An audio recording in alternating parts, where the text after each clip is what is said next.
presenters this evening for our radiological health overview are Matt Ettinger and Susan Binkley, and they are going to introduce themselves. So thank you all again so much for being here, and I will turn it over to Matt. All right, so first thing, let me see if I can get the slides to show up here.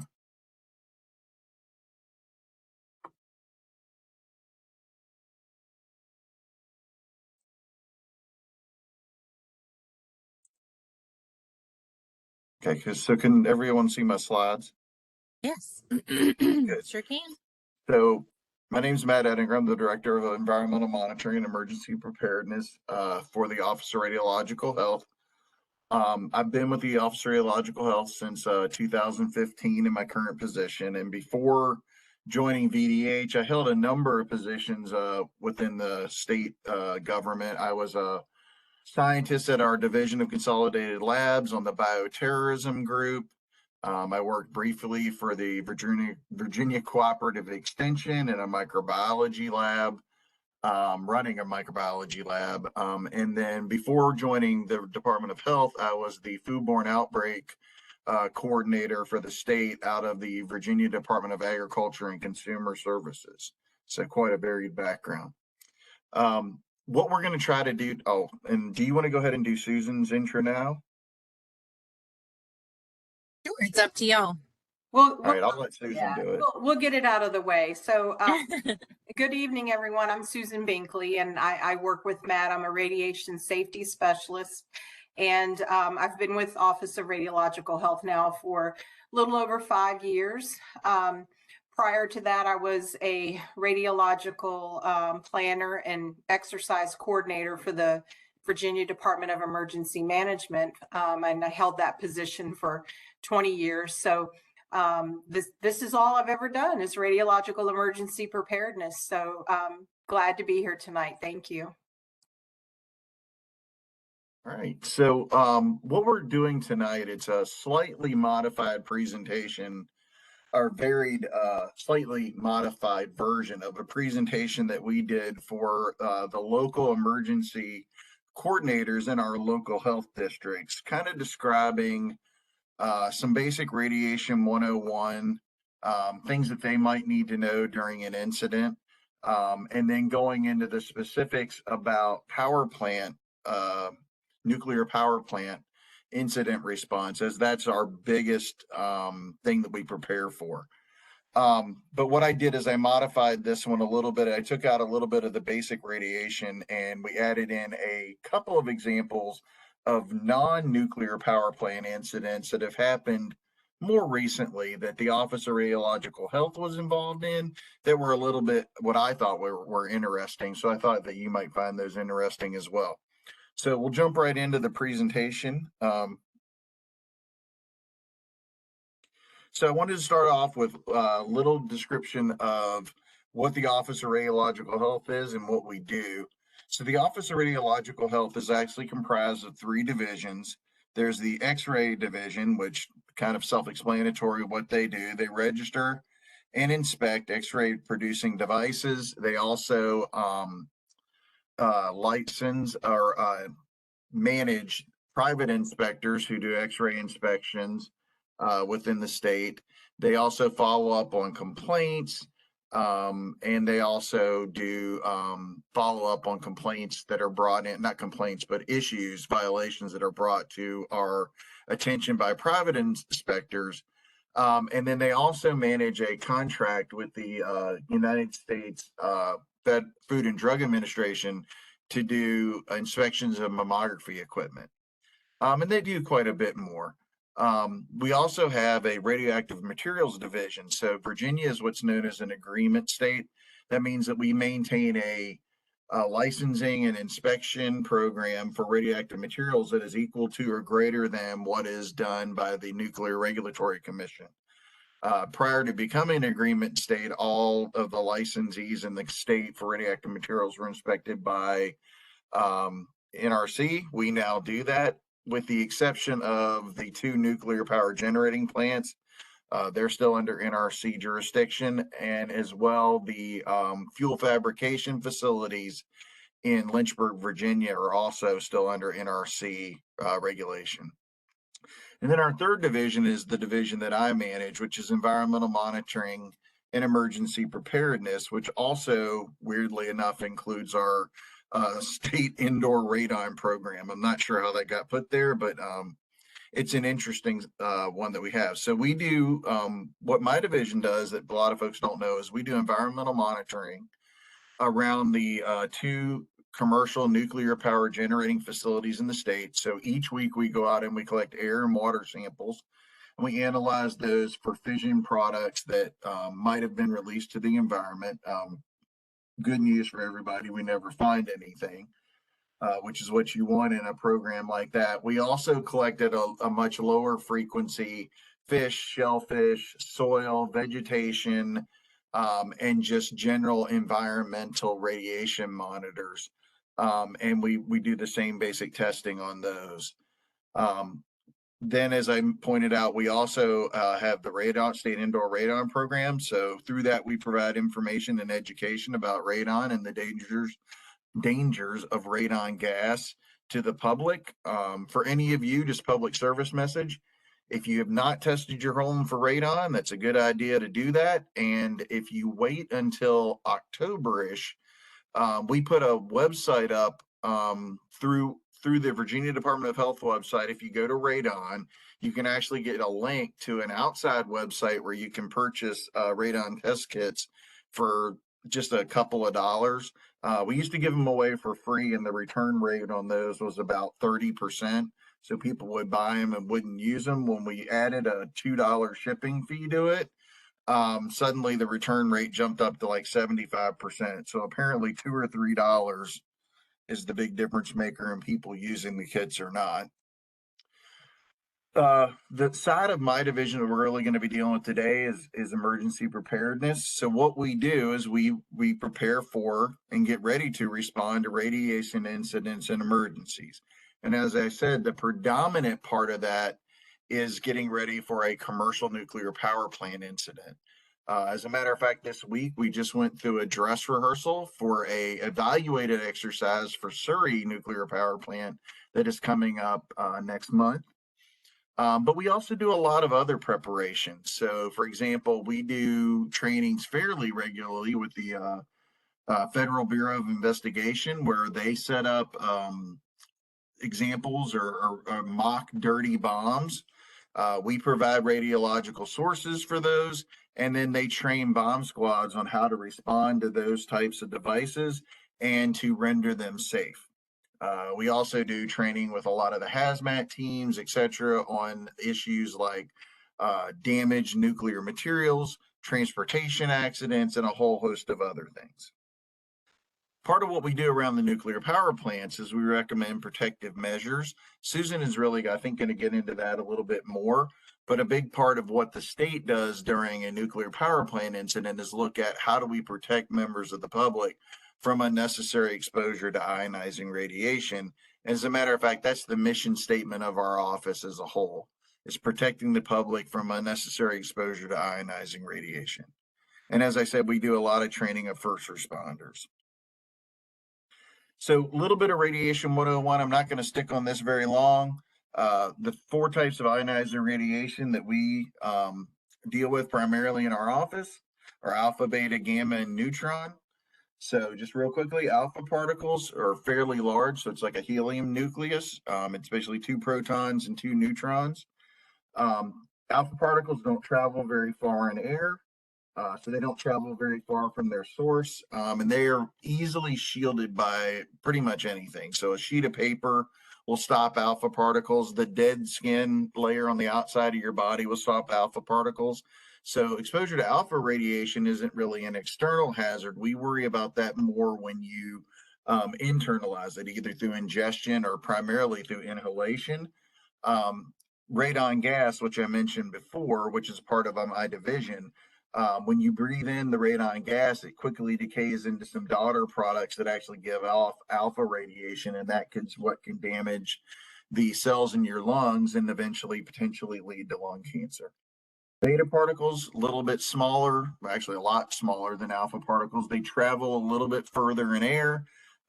They don't go great distances, but they will travel a little bit farther, and they have a little bit more penetrating power.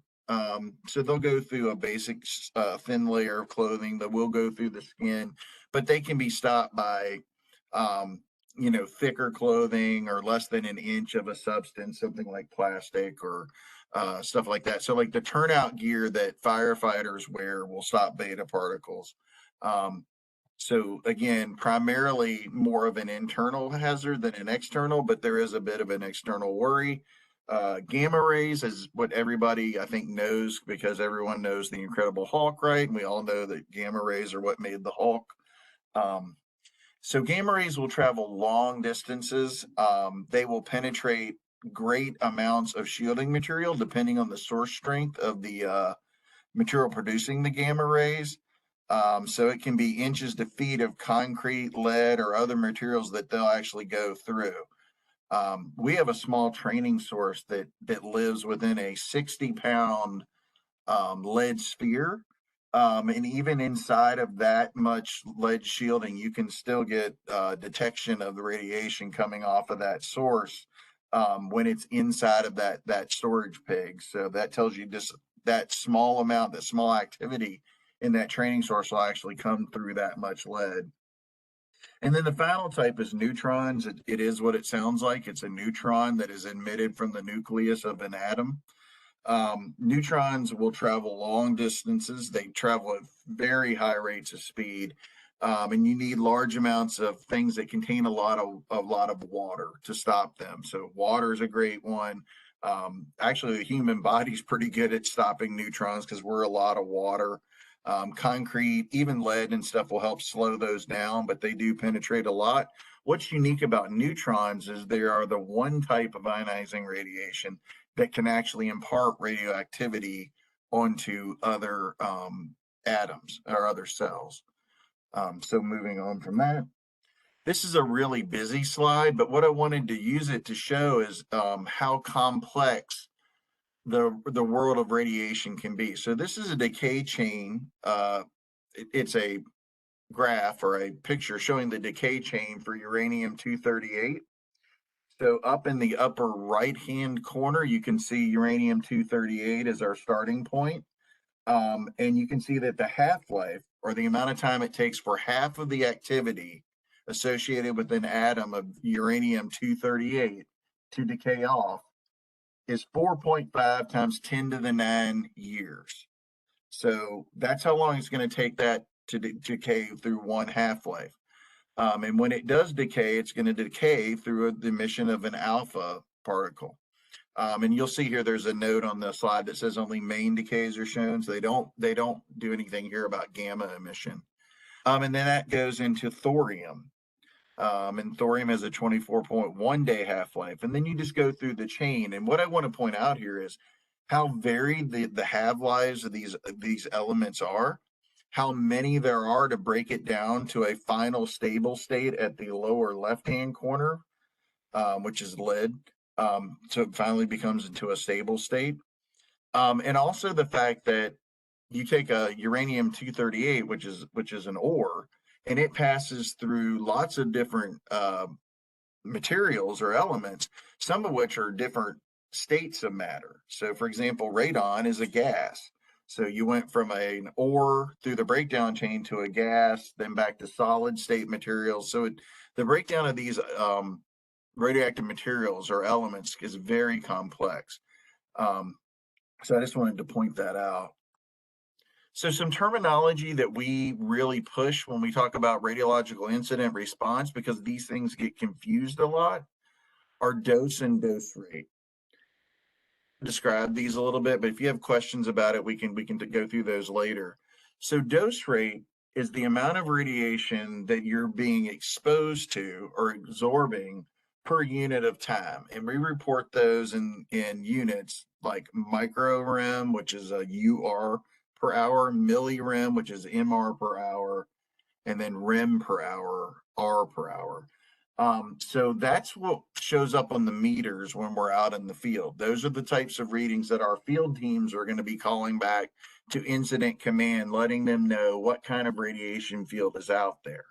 Dose, however, is the total amount of radiation that is absorbed, and it is a function of the dose rate that an individual was exposed to and the amount of time they spent in that area. So, for example, if you were in a 10 rem per hour field and you stayed there for 2 hours, your total dose, with some slight variability, would be 20 rem dose received. We find a lot of times in response, people will confuse these two. So we monitor dose and we use that to determine how long a person can stay in a contaminated field. But part of the readings are dose rate, and sometimes they'll confuse the two when they're reporting them. The other thing that we see a lot of confusion about when we're talking about radiation is how radiation is imparted onto individuals or how they're exposed to it and what that means. So the primary way that we're in danger to radiation is external exposure. So in external exposure, we have a source that's producing some radiation, and by proximity to that source, we are exposed to the radiation being given off by that source. However, if we move away from that source, we put shielding between us and that source, the amount of radiation that we're being exposed to either drops off significantly or stops altogether. And when we walk away from it, we are no longer, there's no longer any radioactivity, that comes with us. So that's something that we find a lot people don't understand, is that you can be exposed to radiation and walk away from it and you don't carry that with you. So you don't glow forever or grow a horn or whatever that people seem to think. And the example we use a lot with this is you go and get a chest x-ray. When you walk out of the room, the x-ray room, you are not radioactive. However, what we try to compare that to is contamination. So contamination is basically radioactive material, fine particulate matter, that becomes deposited either externally or internally within an individual. And when you leave the area where that radioactive material was present, you carry that contamination with you. External contamination is fairly easy to remove. I think they say it's like 90 some percent or 80 some percent can be removed just by taking off your clothing. And then you can remove additional by bathing and showering. Internal contamination is much more difficult to eliminate. The body eliminates most of it naturally. However, while that radioactive material is hanging in the body, it is exposing your organs and tissues. So again, exposure different than contamination. And then finally, the one thing that I think a lot of people know about radiation or associated with it is time, distance, and shielding. And these are three very important things that we use in radiological incident response to keep both the public and responders safe. So we know that the less time we spend exposed to a radiological source, the less dose we're going to receive. That goes back to the slide I talked about before. So again, we want to limit the amount of time that we're being exposed to a radiological source as much as possible. We also know the greater distance from this source material, the less radiation we're going to receive. So again, the more that we can keep away from the source or increase our distance from it, the less dose we'll receive, therefore less exposure to the responders or the public. And then finally is shielding. So various source types of materials provide different shielding to different types of radiation. That was a lot of difference. But essentially by putting a material between us and the source, we can either block completely or limit the amount of radioactivity or radiation that we're exposed to. So pretty much whenever we go over this slide or this concept with firefighters, the first thing they do is they find the biggest guy on the team, and then everybody walks towards the source, pushing that big individual in front of them, using that person as a human shield. Not really what we were going for, but it does talk to the concept. So before I turn it over to Susan, who's really going to deal primarily with the role of the local health departments in the state in response to a commercial nuclear power plant incident, I wanted to go over two non-power plant incidents involving radioactive materials that have happened fairly recently. that we were involved in. So this is the first one. It's a little bit older now. It's 2016, but it was really interesting to us. So one thing that a lot of folks don't know is Northern Virginia has a very robust radiation detection program. They got a grant or a fund from the federal government called Securing the Cities, essentially dedicated 100% to detecting and mitigating radiological threats before they can become an incident. So almost all of the law enforcement and fire, and especially hazmat personnel in that area of the state, are carrying some sort of radiation detection. And primarily what a lot of them are carrying are small pagers, like the little yellow device at the bottom of this slide. They're called personal radiation detectors. So on December 28, 2016, a Prince William County police officer who was on his way home noted an alarm on his personal radiation or PRD detector or PRD. So essentially he was wearing it on his belt, and his report was it alerted when he was coming off of an exit ramp on the interstate. So to much to everyone's surprise, this officer who was on his way home and off duty went back through the cloverleaf again, and the alert repeated, or the alarm repeated. So he knew that it wasn't just something unusual or something that went wrong with his detector. So he alerted his dispatch. He got out of the car, he walked around with the detector, and he noted that there was an area in the grassy median where he was getting higher readings than anywhere else in the area. So he noted that and alerted his dispatch. So this is this map's kind of hard to see, but essentially this shows you a little bit about where they were. So the star and the small picture at the bottom is approximately where the material was. And then that's just a map of the area where the officer was coming off of the interstate. And this is a picture that someone took of the cloverleaf and some of the early responders walking around trying to get an idea on the situation. So eventually they called in some extra help. They called in a hazmat officer from the Virginia Department of Emergency Management. They called in our office and requested assistance, and we sent a representative from the Office of Radiological Health there. They all walked around. They all agreed that there was one spot in the ground that was given the highest readings, and then they marked that spot with some paint just to know where it was. Again, these weren't crazy high readings, but they were definitely above normal for that area. This was during a pretty busy time, and this drug on for a long time. And then there was a decision made to close portions of the exit ramp and the interstate, which in Northern Virginia, we all know didn't cause any issues with traffic. But this is sort of a picture as they started to set up the scene. So eventually what happened is they figured out that this area was, there was this area of higher radiation, but there was no visible material or device or source there that was causing this. So the decision was made that we needed to basically excavate the area to see what was causing the issue. And the decision was made to hire a private company to come in and do that, because there are companies that specialize in recovery and disposal of source material. So what was interesting about this is an argument kind of came up at that point between all the state agencies of who was going to pay the bill. And what it became was that because the area was under VDOT control, Virginia Department of Transportation, they were the one who was going to get stuck with the bill. So they were, much to their dismay. So a private company came in, they essentially took shovels, they would dig up a little bit of dirt, they would throw it on one of the tarps that you see there. They would screen the dirt, and then they would screen the hole, and they would look for where they were getting the highest readings. I think it was one shovel full of dirt, and they noticed that the material, the item that was producing the radiation was now in the dirt on the tarp and no longer in the hole.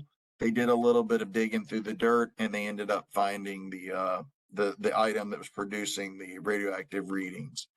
So here's a picture of that device on the shovel blade. It was no bigger than a pencil eraser, just for your size awareness here.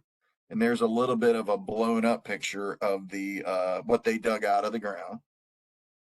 So what we believe this was the source on this is a radiation, this is a density gauge, a moisture and density gauge. So they use this to determine, go figure, the density and moisture content when they're doing construction, particularly road construction. And there's a small cesium source on the end of that rod that comes out of the bottom of that device.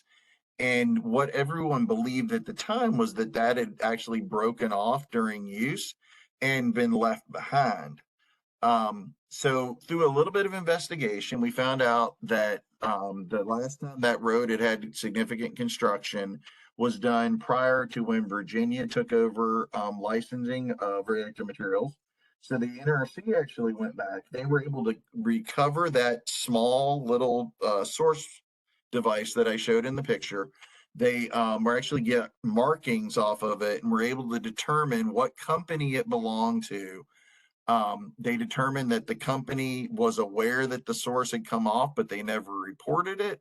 And last we heard, the NRC was going through fairly significant regulatory compliance procedures with that company.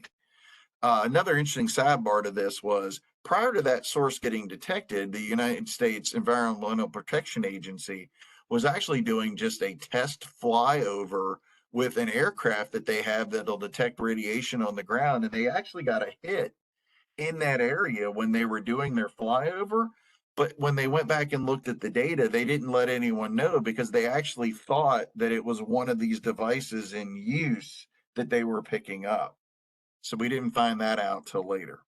So a little bit of an interesting thing for us, not a major health concern, but it was an interesting incident that we dealt with. And then I'll end with this. So even more recently, and this is very vague because I think some of the investigation is still ongoing. But we get a call from the weapons of mass destruction coordinator for the FBI out of their Norfolk field office. And he told us that they had arrested an individual following a lengthy investigation. And during a search of the individual's computer, they basically found a lot of search history about how to kill someone using radiation.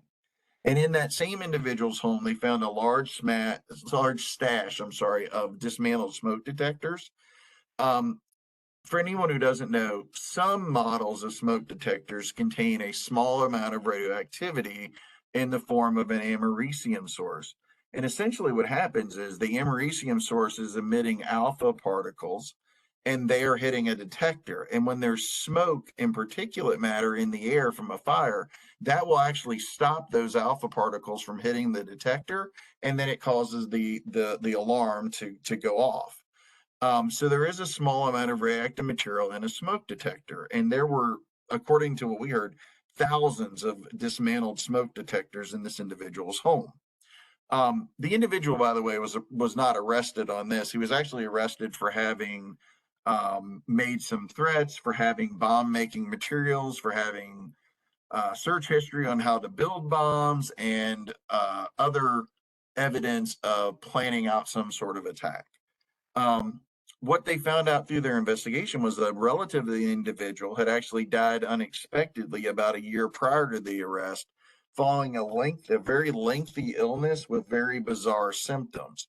Some of the symptoms that actually would have mimicked what you would have seen if someone went through radiological poisoning. So they made a decision to exhume the body for further investigation, and they called our office and the Virginia Department of Emergency Management for assistance. What I want to point out here, and I think is probably interesting to the group here today, is the law enforcement side really didn't have any concerns about going through this process. Where we got a lot of concerns was actually from the medical examiner assigned to the case in her office and the personnel working in her office about their concerns about bringing a potentially radioactive body back to their offices and conducting work on it. So we had a lot of meetings and a lot of talking to go through about what types of radiation they were, what type of penetrating ability was there, how we would analyze any threat to the responders or the people doing the work, how we would conduct measurements. And it ended up that before they would do the work, they wanted us to provide lead aprons, gonadal shielding, thyroid shielding, a whole host of protective material before they would go into doing this, along with all the monitoring and stuff. So day of, we representative from our office and a VDEM hazardous materials officer went along with some FBI agents and some other individuals, and they actually exhumed the body from the grave. During that time, they did screening through all portions of that process, and then they followed the body back to the health department, and they conducted screening throughout the autopsy. So external to the body, internal, and then on any of the removed tissues and organs. Through the entire process, no radiation above normal background was detected. So there was really no evidence that this individual had been poisoned. The better question is what happened to all the sources in the smoke detectors. No one really knows. They did collect some tissue samples and sent those to a federal laboratory. And last I heard, they got nothing. So while not exciting in the finding field, this was really a wild case for us because we've never done something like this. But what it pointed out to us was even within the medical community, at least within the medical examiner's office, there was a lot of concern about the potential exposure to radiation. And this is something that we try to point out in all our trainings is the lack of knowledge about radiation exposure, and the dangers associated with that within the public is primarily or possibly the primary concern and issue that we're going to have to deal with in a large scale radiological incident. So again, I just wanted to point those out. That's the end of my slides. I'm going to turn it over to Susan. Hey, good evening. So I think Matt paints a good picture of what our office does, and his stories are way more interesting than mine. But so this kind of, Matt gave you the big picture, and this kind of leads us into how our local health districts, our local health planners, and perhaps even our MRC personnel may be called in to help in a radiological emergency. So one thing that we always start off saying is that your role in a radiological emergency may not, and probably most likely is not clearly defined. It's just going to be, it's going to vary based on what kind of an event we're talking about. So those, you'll see from the slides, those could be dirty bomb or radiological dispersal device events, which thankfully we don't see a lot of those, thankfully. Improvised nuclear device or nuclear explosion, radiological exposure device incidents, any kind of an accident or event involving radiological material. Those could be the medical types of radiological materials. So if you've ever been and had a test done at the hospital, like a CT, the nuclear medicine department, the nuclear commercial power plants, the non-destructive examination testing sources, transportation, kind of a little bit about what Matt talked about, as well as spent fuel storage, leaks and spills. And finally, the nuclear power plant is primarily what we plan for here in Virginia. So it's similar with local health district personnel. If you as an MRC member were to be called upon to respond to an event, we would say your role is going to be determined based on the incident, and anyone should be prepared to integrate with the locality that's involved, as well as the local health district personnel that may be called upon to that local emergency operations center to support the incident that's occurring. So Matt, you can go to the next slide.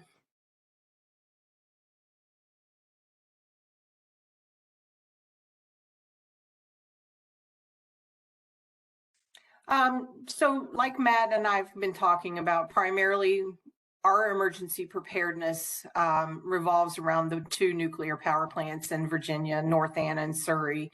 What I wanted to give you is a little bit of a background about the emergency planning that we do here in Virginia for those 2 power plants. The areas that we are required to have plans and procedures in place is called an emergency planning zone. We have 3 different types of planning zones in Virginia. The risk area would apply to any jurisdiction that's within 10 miles of the nuclear power plant. And in some coming slides, I'll give you a map that kind of shows you a little display of those areas. In an emergency with one of the 2 nuclear power plants, if you were in a risk jurisdiction, living or working in one of those risk jurisdictions, a protective measure would more than likely be to shelter or evacuation. So you'll kind of hear as we talk through, our response to those types of events. We're always thinking about the health and safety of the public and whether it would be more prudent to keep them in place or to actually evacuate them out of the area. The host planning zone, it applies to jurisdictions that are just outside of the 10-mile emergency planning zone, but those are jurisdictions that have been designated to provide shelter for risk area evacuees. So a good example would be City of Williamsburg, for instance. They don't have any areas that can accommodate the evacuees from their risk area. So they have an agreement in place with the County of New Kent. So the County of New Kent is prepared to receive any evacuees from their neighboring jurisdiction in Williamsburg. So that's just a couple of different examples, but we have, I think, 3 host jurisdictions within Virginia. And again, we'll kind of talk through those on the next map. The last one is our ingestion planning zone, and that includes all the risk and host jurisdictions as well, but it goes out to 50 miles. So the circle of planning goes out 50 miles from each one of the power plants, which, as you can imagine, encompasses quite a few Virginia localities. Those ingestion locations would be where we, along with other teams, would send out members to take samples of food products, water, vegetation and soil, and have those analyzed for any types of radiological contamination. All right, next. So here's that map that I just talked about. As you can see in the left-hand corner, that's represents our North Anna nuclear power station. So you primarily have 5 risk jurisdictions within the emergency planning zone, and you can kind of see those are depicted on the map there in Orange County, Louisa, Spotsylvania, Caroline, and Hanover. Just a little note of interest in the North Anna emergency planning zone, all of those risk jurisdictions are able to house their own evacuees. So there are no host jurisdictions for the North Anna emergency planning zone. They maintain that within their own locality. The bottom right-hand side is our map of the Surrey Power Station emergency planning zone, and that encompasses the risk jurisdictions of obviously Surrey County, Isle of Wight, Newport News, York County, James City County, and Williamsburg. They do have, again, like we talked about, some host jurisdictions, and that would include New Kent County, I think New Kent County and Poquoson, and I'm not sure the other one. I've lost track of them right now, but anyway, that kind of shows you there on the map at the bottom. The other thing that's kind of hidden on this map underneath the legend at the top, Virginia does fall slightly within the 50-mile ingestion pathway zone of the Calvert Cliffs nuclear power plant in Maryland. So some jurisdictions in Virginia you'll kind of see that they're King George County, Fairfax, Prince William, Westmoreland, and going towards more the eastern shore do actually fall within the ingestion 50-mile zone for Calvert Cliffs. All right, next. So the way we respond to events with nuclear power plants is set up with what we call emergency classification levels. And again, the nuclear power plants have these dictated, and all of our procedures are written in accordance with each one of these emergency classification levels as to what type of response would be required. They start at the bottom with the least severe notification of unusual event. That could just be a minor problem, no radiological releases, no danger to the public.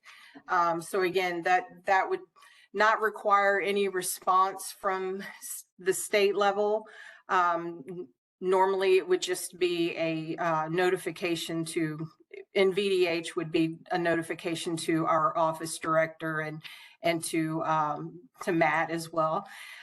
So again, if the next level would be an alert, and again, we're moving up in severity at that point. An alert is a minor incident at the plant. A small amount of radioactive matter could be released just inside the station. There would be no impact to the general public. However, for our office, that's when we start putting our plans into place and thinking about mobilizing our personnel, starting to get our procedures out to see if things were to worsen, what we might need to do. Site area emergency is the next emergency classification level. And again, as you would expect, a more serious incident has occurred. There could be a small amount of radioactive material released in the area immediately surrounding the station. So they have an area of owner-controlled area around the plant. That's kind of like their site boundary. Just some terms that we kind of talk about to give us an idea of where that radiological material could be. And again, at that point, we're starting to really get deeper into our plans and procedures to talk about any types of protective measures that might need to be taken for the public. Interesting for our office, at a site area emergency, we're going to deploy our field monitoring teams to help us determine if where the radioactive plume could be moving to, and what area we need to make protective measures. And lastly, the general emergency is the most serious type of event. Radioactive matter could be released outside of the station site. So again, we're talking about within that emergency planning zone that we talked about. During a general emergency, the utility would be providing the state with protective action recommendations. And at the state level, we would be conferring with the governor and asking him to make a decision for the public, whether that would be to shelter persons in place until the danger has passed, or if we actually need to move them out of the area. All right, Matt. So a little bit more about the Office of Radiological Health's response to a nuclear power station event. What we do, we have three distinct response groups for events at the power plants. We do have representatives that will man ESF-8 at our Virginia Emergency Operations Center. And in ESF-8, they will assume overall command and control of the Office of Radiological Health's response to the event. In ESF-8, they interface with Virginia Department of Emergency Management leadership, as well as their decision makers, as well as other state agencies that have a role in this event as well. Those could, VDOT, Department of Agriculture, as well as social services and military affairs and state police and other state agencies. We do provide protective action recommendations to the leadership group that will in turn present those to the governor to allow him to have the information he needs to make the decision for the health and safety of the public. We do have staff that respond to the Dominion Energy Corporate Emergency Response Center, or Circ. Our Office of Radiological Health personnel that respond to the Circ interface with the Dominion Energy, the utility staff, as well as any VDEM staff that are deployed to that center as well. We do provide dose assessment. So alongside the utility dose assessors, we do have radiological health staff that are also providing dose assessment. And we also provide situational awareness to ESF8. So inside the Circ, we are hearing directly from the utility about plant status, what's going on at the plant, and we help to decipher that with our staff over in the Virginia Emergency Operations Center. We also have a staging area and field team. So as you can see in Matt's background, there's a picture, if you can see that, is a picture of our mobile incident command laboratory. And we do deploy that vehicle out to predetermined staging areas around each of the nuclear power plants.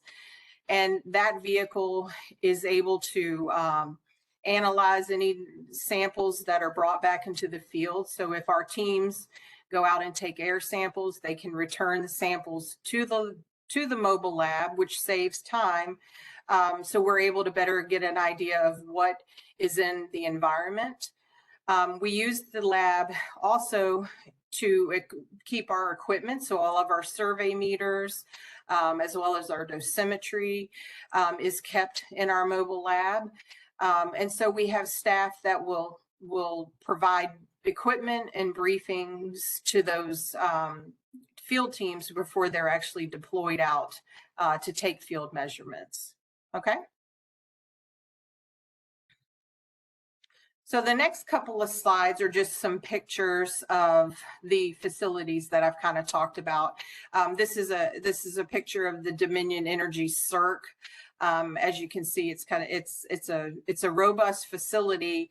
It's kind of new. I know several years ago they were working. This is out in Glen Allen, Virginia, at the Innsbruck facility. So they've come a long way. They used to have their corporate emergency response center in the basement of their building in a small room. So they've really come a long way. What's interesting about this facility, Dominion Energy owns and operates three different nuclear power plants. So they have in Connecticut, forgive me, Matt, what's the Millstone, as well as VC Summer in South Carolina. So this Circ facility serves as their main operations center for all three states. So the Virginia nuclear power plants, the Connecticut power plant, and the South Carolina plant. So if they had an event at one, this is what they would activate. If they had an event at more than one at a time, they would manage it simultaneously within this facility. All right.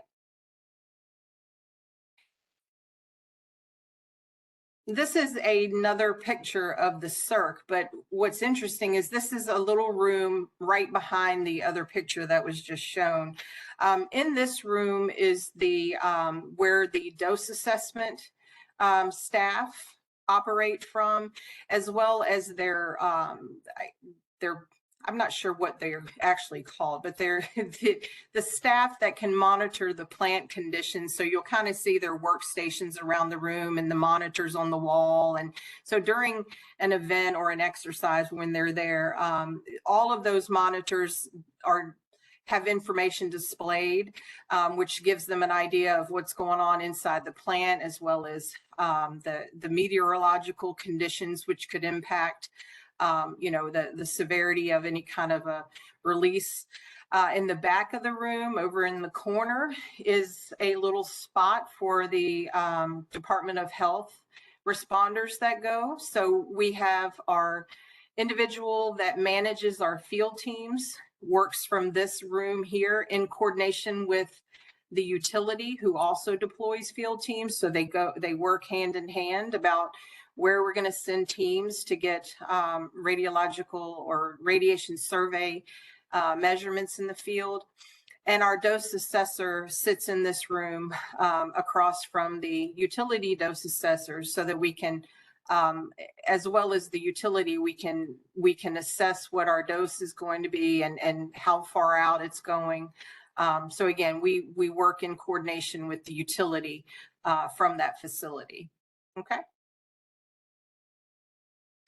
And this jumbled up picture is from the State Emergency Operations Center, and this is getting to be an old picture. I see some our previous office director in the top left corner, but as you'll see in the top of that picture is our current office director, Leanna Perlis. So we'll have to update these pictures, but so this just gives you an idea a little bit about how we integrate with the decision makers at the Virginia Emergency Operations Center. We are there to help them with any kind of technical advice or any kind of recommendations that we think are necessary based on what we're seeing out in the field.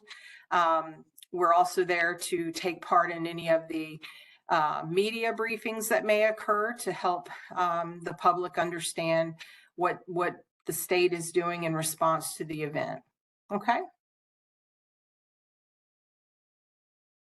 This is on the left-hand side is a picture again of our mobile radiation laboratory. And as Matt talked about earlier, we, as he mentioned, we do environmental monitoring each week around the nuclear power station. So we work out of the mobile lab on a daily basis. We always have someone in analyzing the air and water samples that we collect weekly. So we get a lot of use out of the vehicle. On the right-hand side is just a picture of some training that we did with the Henrico County Fire Department, and these are members of their regional hazardous materials team. So in an event at the power plants, we have an agreement in place that we could utilize regional hazmat teams throughout Virginia to support us with field monitoring. So that's just a picture of us doing some training. And as Matt talked about, we actually had a dress rehearsal with Henrico yesterday, practicing for the exercise we have coming up in July. Okay.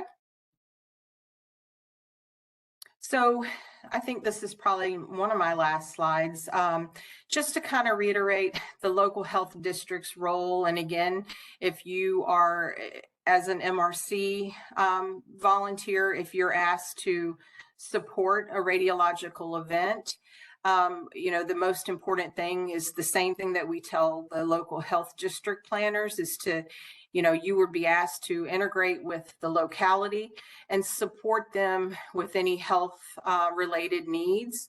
At the local health district, for especially the health districts who have a responsibility of a risk or a host jurisdiction, they are responsible for the annual review and revision of the health annex, which is contained within the local jurisdiction's radiological emergency response plan. So again, they work hand in hand with those local emergency managers to make sure that the health role is clearly defined prior to an event. They provide health support to the local EOC and EAC personnel, and EAC is an evacuation assembly center. So evacuation assembly centers are